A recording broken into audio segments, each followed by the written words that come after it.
Today, we are coming to you from Gahanga at the Incuti Foods production facility, where a 24-year-old Trésor saw an opportunity and a gap in the market back in 2022 and started adding value to chili, and now sells it within the local market and also exports it internationally. Come along.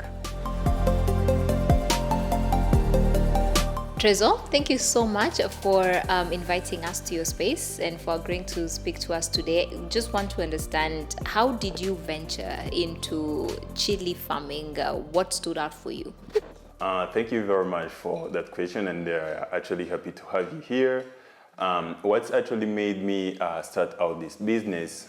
Originally, I'm a food scientist by profession, and once I finished at college, I had a business where I was basically helping farmers get access to different markets. And then I was basically working on different crops which are in the horticulture. And I was basically working on chili, French beans, and avocados. And one day I met a woman farmer, and she told me she has 10 tons of chili, and they're about to lot in the field. So it immediately clicked in my mind, and I was like, okay, there is something that we need to do to help this farmer. Unfortunately, at that time, I couldn't be able to help the farmer. Then I actually got an idea in my mind that, so if there is already a problem in the market where most of the farmers are basically losing a lot of money and produce as well, what can we do to help the farmer? And then I started off with trying to come up with an idea to actually help the farmer not lose their waste. Then it turned into Incuti Foods that is on the market right now. So that's how I happened to come into the chili. But before I was also more interested into venturing into agribusiness and all this type of thing. And which year was that? It's actually in 2022. Yeah. So 2022, you saw the gap, and that's when you decided to set up Incuti Foods. How does the Incuti Foods chili differentiate with the different chili products that we have within Rwanda and also beyond? So first of all, here on the local market, one of the things that we identified, once we come on the market, we realized that people are in need of different flavors, different varieties of chilies, depending to, different culture, and when it comes to, eating, blah, blah, blah. And then what we realize is we need to actually bring, the flavor diversity on the market, because imagine there are some people who like to eat steak with maybe the chili that has some sweetness and some fruitness in it, and we're like, okay, so then if there's a group of people who actually like to have, a specific flavor while they are eating their favorite food, why not can't we provide such kind of product? So we come out on the market bringing flavor diversity, so which means that the way we differentiate ourselves on the market is more of providing the flavor diversity on the market. In 2022, you were 24 years old. You saw a gap in the market. You decided to set up a company. Talk to us about the journey of when the decision came and now. What investments have you had to put in place? How has the growth been? I started in 2022, and basically, when it comes to entrepreneurial journey, honestly speaking, it's not really like an easy thing or something that you can actually wake up in the morning and just go and build something, crazy or something big. It's something that you just have to run and build along the way. And what had been as of now is we have been able to bring the product on the market. We are richly in 150 grocery stores and in many hotels and restaurants here on the local market. And we have also started to tap into international markets. We are now on the United States market, UK and Kenya, and we are also looking forward to start exporting in in West Africa and also in Oman.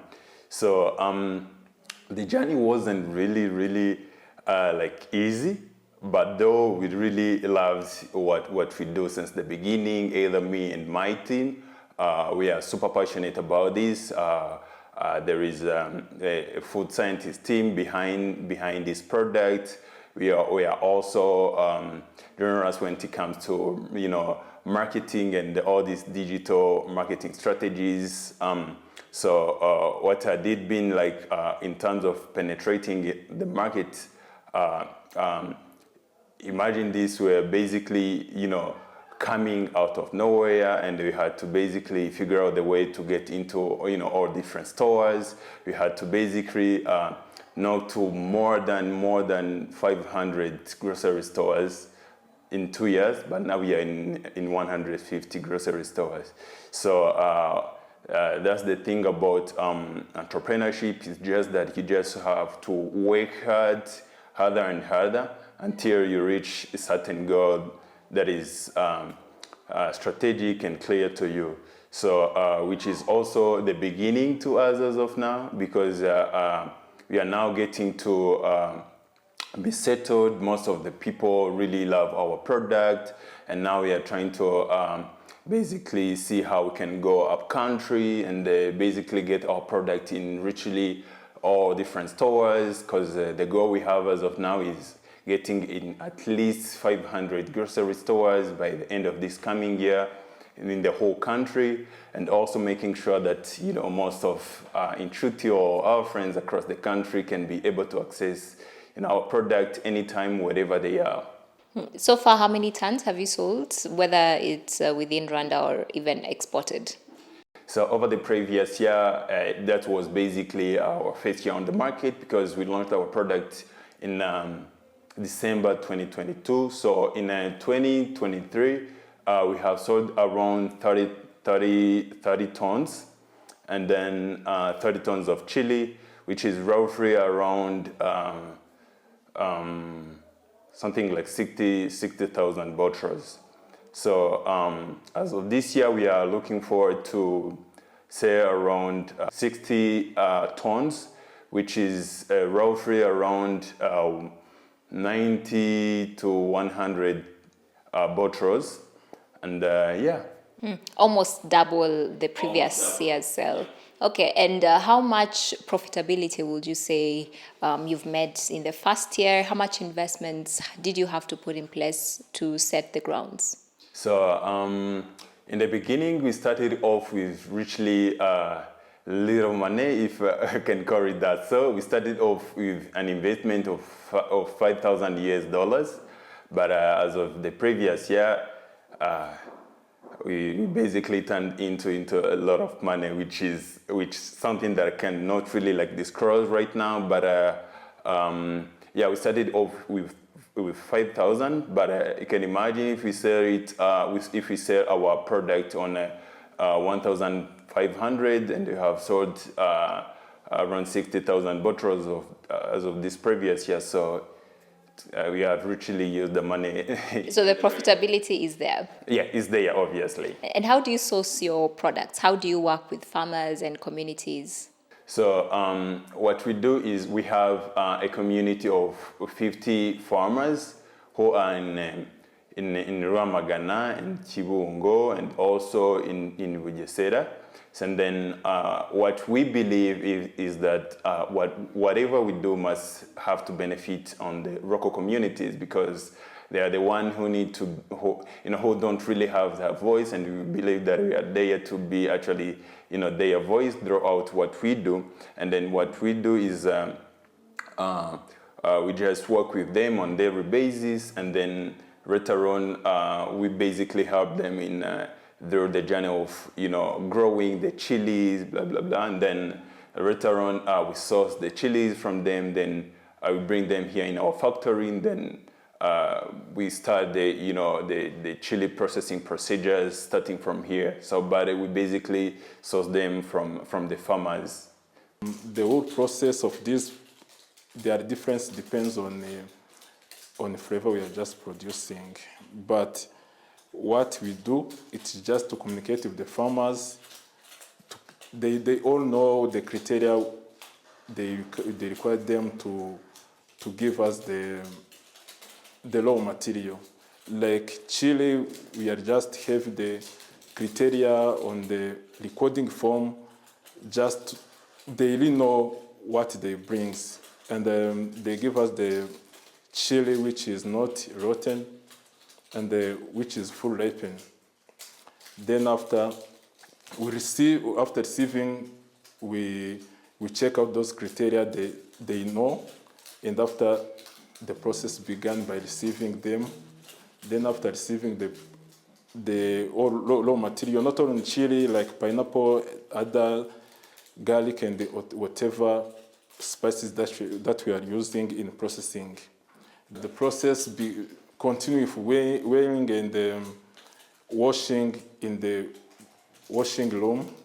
Then after washing room, the next step, those are the preliminary steps. The full step began in this room. Like after washing and weighing, we start with, it depends, I'm going to go back, it depends on the product, on the product we are just going to produce. We start by chopping recipes, then blending them. Then after, we start the process of cooking. The process of cooking, it depends on the time, and it depends on the processing flow diagram we are just using. Then after cooking, we take time of cooling. It's all done with time. And the measurement we took depends on the standard we are asked to do. Then after cooling, we end with the next step of filling in the bottle. Then after sealing and labeling. Then after the last stage is packaging. What were some of the biggest challenges you experienced when you started your business, one, as an entrepreneur, and two, what are some of the main challenges within the agriculture space? So one of the main challenges that I really encountered was navigating into getting the product into really like different stores, but also trying to convince people about the flavors or basically our value proposition, because it's something that was new on the market, because most of the people was used of using the chili oil-like sauce. But then here we had to come by, literally like bringing something that is completely different, trying to bring the sauce that really have, the taste, the good flavors and stuff. Then it wasn't really like an easy thing as just a snap of a finger to just convince the people, getting to understand basically what these products are actually going to help them at the dining tables.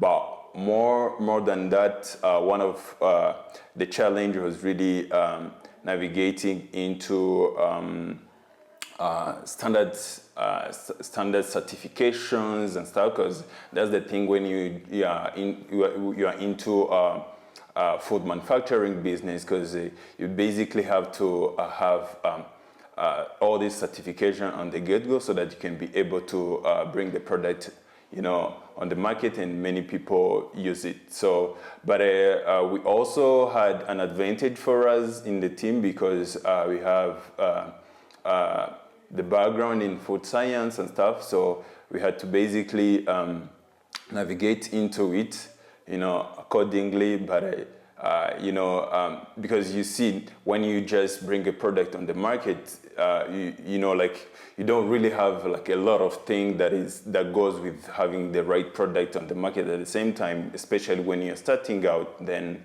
the thing was more of trying to get the product on the market and then work on other things along the way.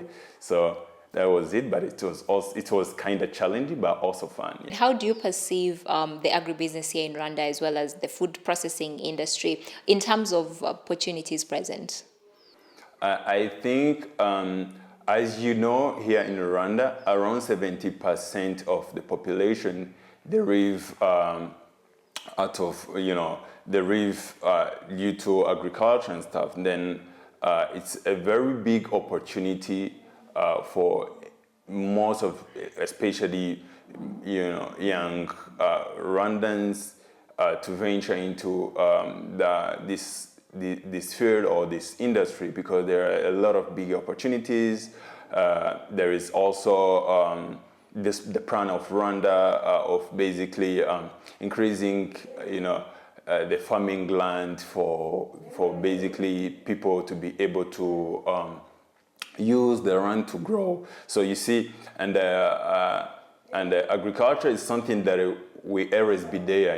People we always keep eating and stuff. So it's definitely a go-to industry that if you have the right information, if you do it well, you're definitely going to succeed. So, and as of now, Rwanda is positioned well in different clubs to even be able to do something that cross borders, right? So can grow chili today, then in the next year you'll be exporting on different international markets. So and there is a lot of facilities that is going on here and there in the agricultural ecosystem here in Rwanda that actually supports, agriculture. So I believe that it's something that if you venture into it, in the long run, you are literally going to benefit from it.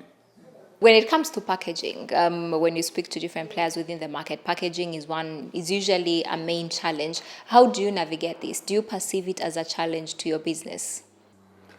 Yes, it is, and it's actually a very big challenge, because we tend to basically import the packaging from Kenya and China, and which at some point add a very big cost on the cost of production, it wasn't necessarily in the beginning. If you had the chance to have like the manufacturing industries here in Rwanda that basically manufacture the packaging, right? So it's a challenge. As a matter of fact, here also in Rwanda, when it comes to plastic, they are also trying to minimize the single-use plastics and trying to juggle with all these kind of things. It's obviously a challenge, but we've been also trying to work something on it, trying to bring also the eco-friendly packaging that you can basically recycle and reuse them at the same time.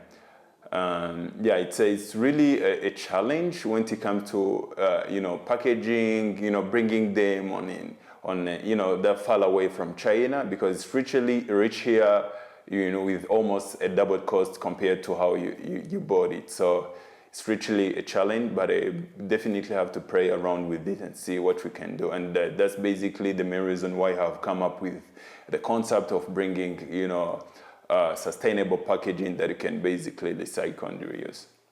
2 years in the market, I'm sure you've already mapped out the market very well. You already know who the competitors are. You already know who your market is or how much demand you have. So how do you paint us a picture of how the current competition landscape is for chili products, whether it's local players or even international players within the market? Yeah. So thank you very much for that.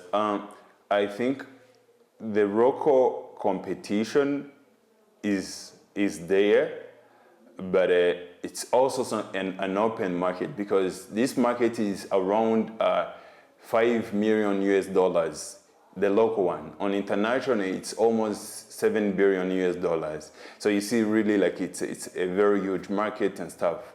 But here, the only thing that we've been always trying to do is just remaining consistent on the market and making sure that the products are richly everywhere, right? Because the client is a special person. You can't really cheat him or her. Once you provide him the quality product and he could always find it on the market, he's going to immediately buy it and continue buying it, right? So what we certainly see here is that most of the people, they actually come on the market, but they are not really consistent in whatever they are doing, right? So, and for us, we just saw that as an opportunity for us, because we are like, okay, the only thing that we believe a customer will buy from us is actually being able to buy the product of high quality from Monday to Sunday, from January to December. And then what we've been trying to do is literally mapping out the whole different stores in different angles and different corners of the country, and making sure that the product is there. So, one of the things that we get to see when you compare our product and the product come from, international markets, is that we really have the best product per se, because we don't do, this kind of sophisticated processing. We just do the small batch processing, which actually gives our product, a good taste, that high quality, because it didn't go into all these kind of crazy and sophisticated processing and stuff. So, and then most of the time we certainly see it from the chefs who will be like, no, if you could be able to get this product, there's no need to actually use the international product. And it's something that we are also intentionally trying to stick on it, because we are like, okay, we can actually create the base product out of the local sourced ingredients, because it's actually possible. And that is actually one of the difference between the international markets and our product, because our product, they are really bold, they are super authentic, they are really tasty, all this type of thing, which is a bit different from other that you find on, that come, on some international markets. So we see that there is a very big potential with the product that we can do here in Rwanda, because it's a product that we believe it's every time once we even take it on international markets, we get to see enormous positive feedback from international buyers. They be like, we have never tasted anything like this, because it's super bold and authentic actually. So you said the local chili market is around $5 million and the global one is around $7 billion. What are your plans, or what is your strategy to expand Incuti Foods? What is your long-term vision when you're looking at scaling? Yeah, basically, our long-term vision is really taking our African bold and authentic flavors to the global market. It's exactly where we are heading to, but. We are now 2 years old company, and you can't really, start out getting there and stuff. But what we did was, as of this previous year, the idea was really more, of going outside there and, get the product on the market, and first of all see, how people react on the product, see if there can be some improvement, and also trying to juggle and navigate into acquiring, all these standard certification, which we immediately did it over this previous year. And also as of this year, the idea was more of trying to find some international buyers, so that in the third year we'll be able to fully scale on international markets. Okay, and everything we do always has a trickling down effect to the economy of a country. How do you see Incuti Foods playing this role, whether it's in job creation or even empowering communities? Yeah, thank you very much. As I mentioned to you, we believe that whatever that we are doing, it doesn't mean anything. It's that if it's not really impacting the local communities, and as you see here locally and even on African, continent, there is really a big challenge of job, right? It's a really hectic problem here. So, and then what we are trying to do, we are trying to almost 95% of the employees who work here are under 35, and then and mostly they are youth and women. How many employees? We have currently 12 in total, but we also have another team that basically work with the farmers, to basically help them grow the chilies in the right way, and they are around 15 to 20. So we are currently employing around 35 people as of now. Yeah, so basically the impact is really more of we are basically employing the youth and the women, and you certainly see it in the production, because they are basically the one who are into processing, or processing the chilies and stuff. So, and on the social part of it, that's really more of what we are also trying to do. But more than that, we also work with the community of farmers that we work with. They are mostly women, because we believe that they need to be uplifted due to the history of the whole world and stuff. So we believe that we need to bring something different on the market, that we need to bring a product that is built on great history, that is built on impact, not only really like making money and stuff, but also bringing something that a customer believe that this product, although I really pay my money on it, but it's not the money that is actually going to go into the company only. It's the money that is actually going to change the community and stuff. And that is actually what we are trying to do, and it's also what we are trying to market, because it's about the long-lasting impact in our communities. On the social environment part of it is, on the environment part of it is that I have mentioned to you that we have incorporated the reusable packaging, right? Because I have always been seeing that some of the packaging you could just go here and there and find them at some point, maybe in the street and stuff. But what we are trying to do is just that how about bringing eco-friendly packaging that you can recycle and reuse them, and we believe that by doing that, so we're minimizing the carbon footprint and stuff.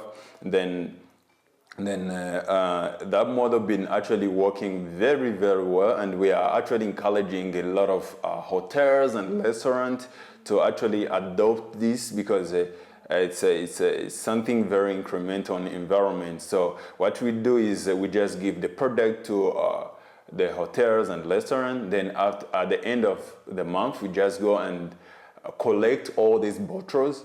And most of the time, like 95% of the bottles that we just give them, we recycle them, and then we just give them, a little discount to actually encourage them, to help us correct the bottle, because it's actually a corrective. It's actually a corrective initiative that most of the people need to play a big part into it. Then after the month, once we correct them, we just give them a discount for the next purchase. Then the circular economy era is revolving like this, and it had actually helped us increase the profit, but it had also helped us minimize all the struggles of juggling with shipping, logistics, bringing in from China and here and stuff. So it's something that we are currently trying to work on and trying to grow that initiative on bigger scale, because our plan is literally getting into at least a minimum of 50 hotels that we work with, and at least 100 restaurants that we work with within that model. Thank you so much for tuning in to this particular episode of The Business Age. As we've heard, there are many opportunities within the agriculture sector, and it is open for one and for all. Thank you. You are with me, Naringwa Fiona Motoni.